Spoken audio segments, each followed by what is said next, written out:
Bloomberg Audio Studios. Podcasts, radio, news.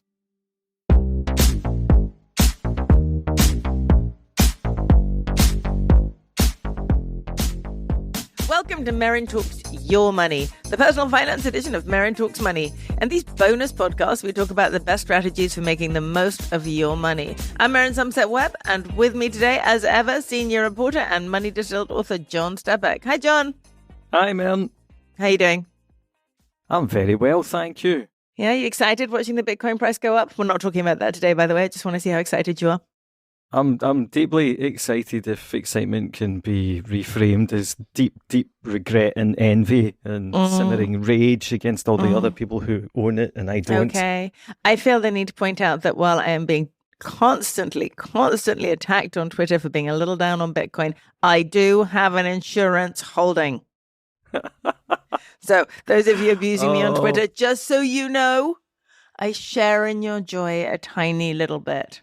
Which doesn't mean I've changed my mind, by the way, but we'll come back to that another time. Now, what we're going to talk about this week is something that I think you've heard quite a lot of chitter-chatter about over the last couple of months as we've known that taxes are going to go up. And, they have gone up.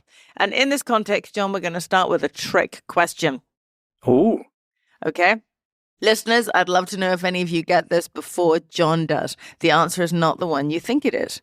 John, what do Nicola Sturgeon and Humza Yousaf have in common? Nah. Sorry. Does this one getting edited before it goes out? We always edit out the swear words, but that's it. But I'm going to give you a clue. It's not that they were really bad First Ministers of Scotland. It's not that. So it's not just that. No. Well, actually, you know what? I have to say I'm going to cheat here because I saw you tweeting about this. You have got to stay off Twitter. You spend too much time on Twitter. Stay off Twitter. I do. And what's more, stop stalking me on Twitter, John. Leave that to the Bitcoin bros, okay? It's called following. Oh, okay, sorry. Anyway, go on. What's the answer? Yes. Well, they both set up personal services companies. Is that right? Limited liability companies. And that enabled them to avoid paying Scottish rates of income tax on at least part of their income, presumably. Yes, absolutely. So just because I know everyone loves to read from the Daily Mail, Sturgeon and Yousaf in tax storm after setting up private companies to handle outside earnings. So critics, can't think who they are, have raised concerns over whether the arrangement allows the two former First Ministers to avoid paying the punishing tax rates with which they clobbered hard-working taxers. The setup could allow them to pay Westminster-controlled corporation tax on their outside earnings instead of the Scottish rate of income tax. Last night, Scottish Conservative Chairman Craig Hoy said Humza Yousaf was Nicola Sturgeon's continuity candidate to replace her as First Minister, and now he's following her lead again by setting up a company for his outside earnings. Whew. Yep. You want to rely on the Daily Mail to pick this stuff up? Yeah, you have to admire their tax efficiency. Oh, absolutely. If only everyone had the ability to manage their money as tax efficiently as Nicola Sturgeon and Humza Yousaf. Now, look, I think it may be that what they don't know, or maybe they do know, is that personal services companies aren't quite as efficient as they used to be. So the question we're actually answering this week is from Nick. Can I set up a limited company to save on tax? What we're going to do here is we're going to start by talking about what a personal service company is. And the answer is no one really quite knows. There's no legal definition for it. But what we're talking about, and I've gone on to the House of Commons library to look this up. It's usually taken to mean a limited company, the sole or main shareholder of which is also its director, who instead of working directly for clients or taking up employment with other businesses, operates through their own company.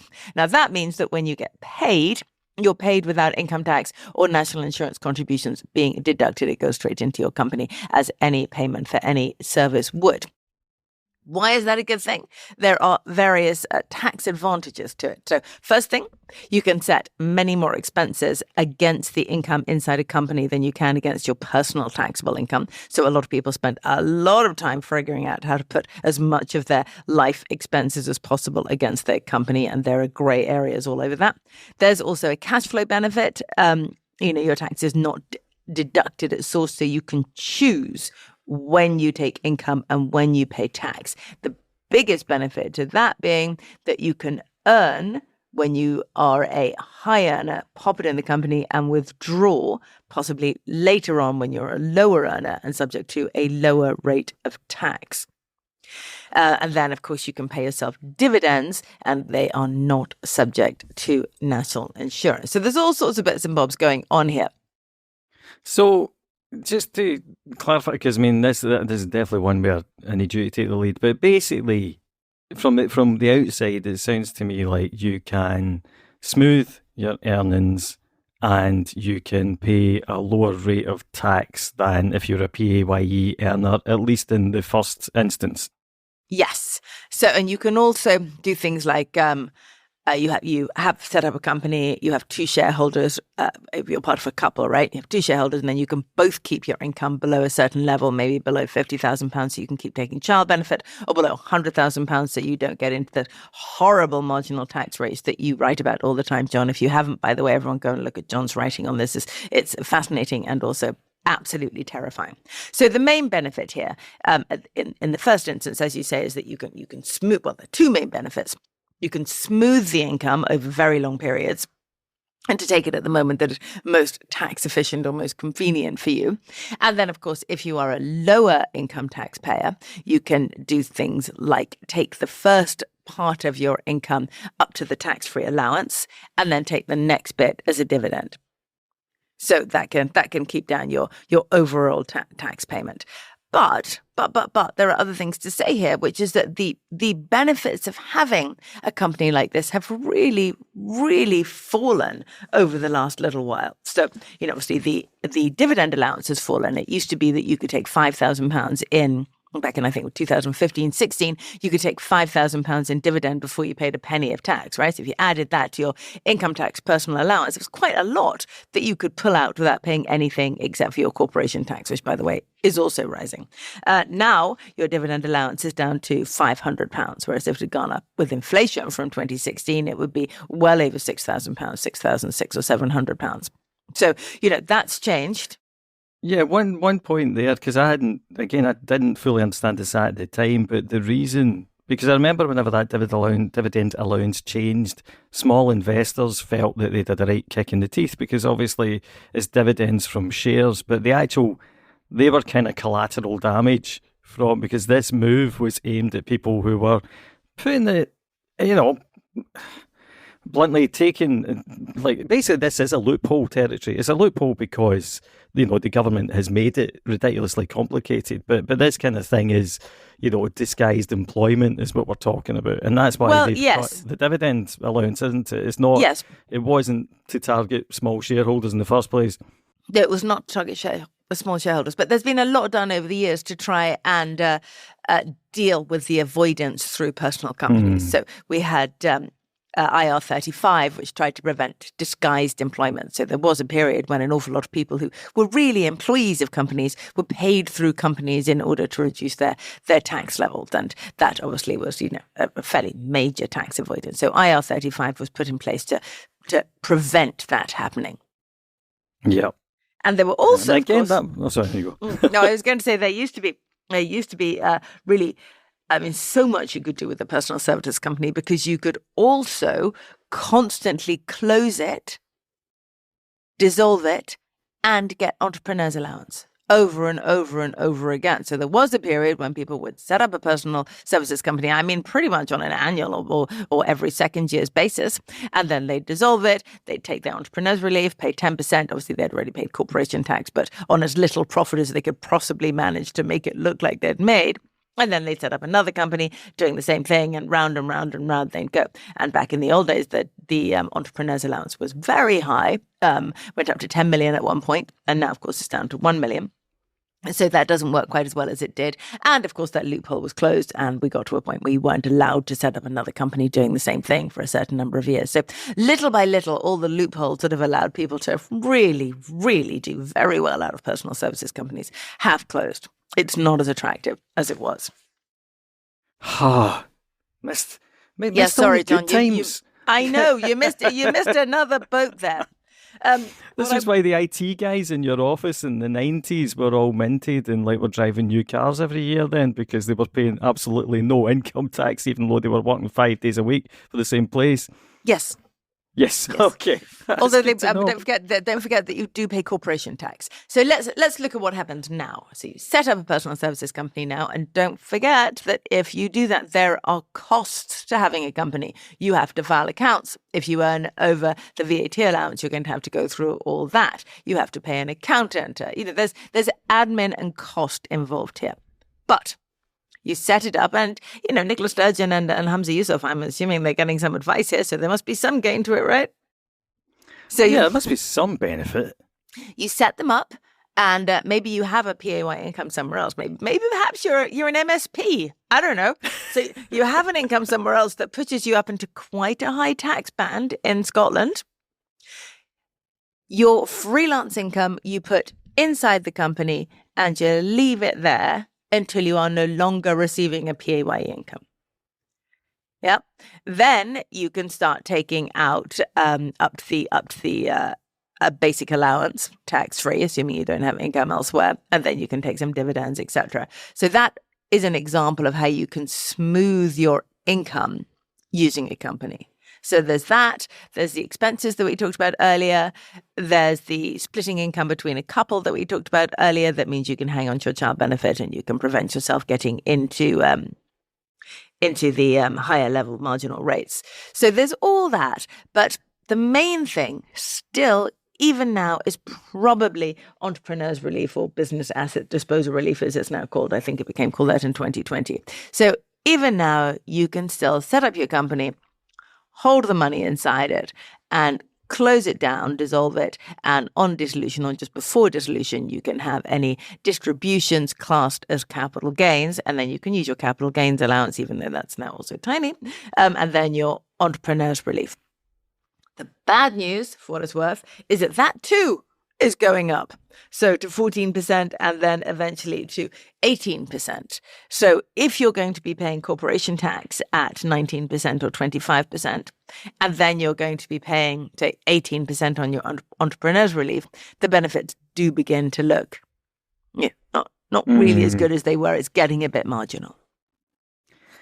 Also, I read something about, there is so much stuff that the government over recent years has tried to do to make any of the tactics that you could use much, much harder. Was it things like money boxing? I noticed there's something around about that, which is not putting too much cash or holding too much cash in a company and things like that. Yeah. Well, the company, there are rules around BADR, business asset disposal relief. For example, you have to be a trading company to get it. You can't just stick a whole boat of money in a company, keep it there and use it as an investment company. That doesn't work. It's got to be trading. So there are all sorts of rules. And I know that, John, when you and I first started out in journalism, apart from us, I think absolutely everybody else ran their income through a personal services company. We've always been very dim about this stuff, or honest. One or the other. Well, but also, to be fair, the other thing is, and I will say, a lot of the people, the BBC is the classic example. We've seen lots of high-profile BBC presenters being dragged through the tax tribunal courts for literally years. And part of that was because basically the BBC insisted that they get paid like that. Most of these people were not tax experts and, didn't spend a lot of time thinking about it. And then the other problem is, the less high profile you were, the harder it was to then make the case that you were, a contractor, whenever it actually did come up before HMRC. So I think, it's not just, again, it goes back to this thing of the tax system being too complicated and people kind of getting caught out despite really not meaning to do anything bad. No, I think that's absolutely true. And it is also true that there was a period when an awful lot of companies did insist on paying their contractors through personal services companies so that they weren't liable for employers' NI, which I'm sure they'd love to be able to do now. Yeah, well, exactly. And you can see why. This is one reason we're talking about this just now, because people are thinking, how can I possibly avoid, paying all of this, mad levels of tax, or avoiding marginal rates. But the problem is that, as we sort of keep saying, we've moved from a world where tax avoidance was seen as acceptable as opposed to tax evasion. And we're very much now in a world where anything that isn't officially sanctioned by the government is eventually going to be made, illegal or grey areaed, and you are going to end up in front of, HMRC if they catch you. And that could be like years and years and years of stress, and you just don't want it. You don't. Right. Now, John and I think we've covered this pretty well, but just to be absolutely clear to everybody, John and I are not accountants. We are not IFAs. It is very possible that some of you listening will know a great deal more about this than we do, in which case we would love it if you would let us know. Is there a reason to have a personal services company that John and I have missed? Is there an expense to it that John and I have missed? If you know either of these things, do write in and let us know. And if you have further questions, also please do write in and let us know. Anything else to add, John? No, don't think so. He can't stop thinking about Bitcoin, everybody. He's got nothing to add to personal services company because he's just sitting there kicking himself. Thanks for listening to this week's Merryn Talks Your Money. If you like our show, rate, review and subscribe wherever you listen to podcasts. Also be sure to follow me and John on X or Twitter. I'm at Merryn SW and he is at John_Stepek. This episode was produced by Summer Sadi. Production support and sound design by Blake Maples. Question and comments on this show and all our shows also welcome. Our show email is merrynmoney@bloomberg.net. I should also say that John and I are experimenting with other types of social media, and you will soon be able to find us both on Truth Social.